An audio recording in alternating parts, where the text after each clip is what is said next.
తెలంగాణ ముఖ్యమంత్రి శ్రీ కేసీ రావు గారిని ప్రసంగించవలసిందిగా కోరుతున్నాను.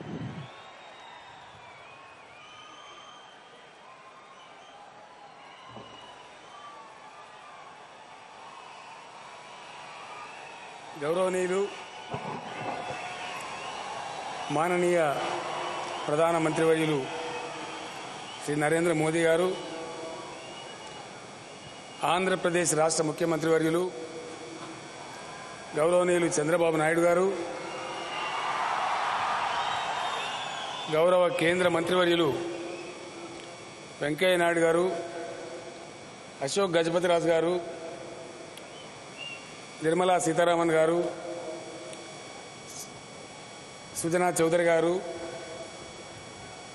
జపాన్, సింగపూర్ దేశాల నుంచి వచ్చినటువంటి మంత్రివర్యులు, గౌరవనీయులైనటువంటి అస్సాం, ఆంధ్రప్రదేశ్ మరియు తమిళనాడు గవర్నర్లు, గౌరవ సుప్రీంకోర్టు న్యాయమూర్తి ఎన్వి రమణ గారు, ఆంధ్రప్రదేశ్ హైకోర్టు ప్రధాన న్యాయమూర్తి బోన్స్లే గారు,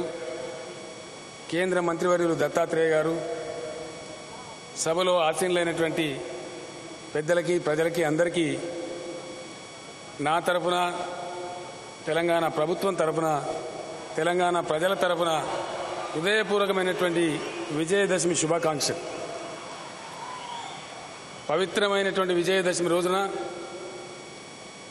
భారత ప్రధానమంత్రి గారి చేత ఆంధ్రప్రదేశ్ రాజధాని అమరావతి నగరానికి శంకుస్థాపన జరగడం చాలా ఆనందదాయకం. విజయదశమి నాడు ప్రారంభమైనటువంటి ఈ ప్రస్థానం అద్భుతంగా ముందుకు సాగాలని, అమరావతి ప్రపంచంలోనే ఒక అద్భుతమైనటువంటి నగరంగా నిర్మాణం కావాలని, అందుకు అవసరమైనటువంటి అన్ని రకాల సహాయ సహకారాలను తెలంగాణ ప్రభుత్వం అందజేస్తుందని తెలియజేస్తూ మరొక్కసారి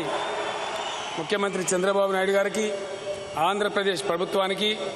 ఆంధ్రప్రదేశ్ 50 మంది ప్రజానీకానికి హృదయపూర్వకమైనటువంటి శుభాకాంక్షలు తెలియజేస్తూ సెలవు.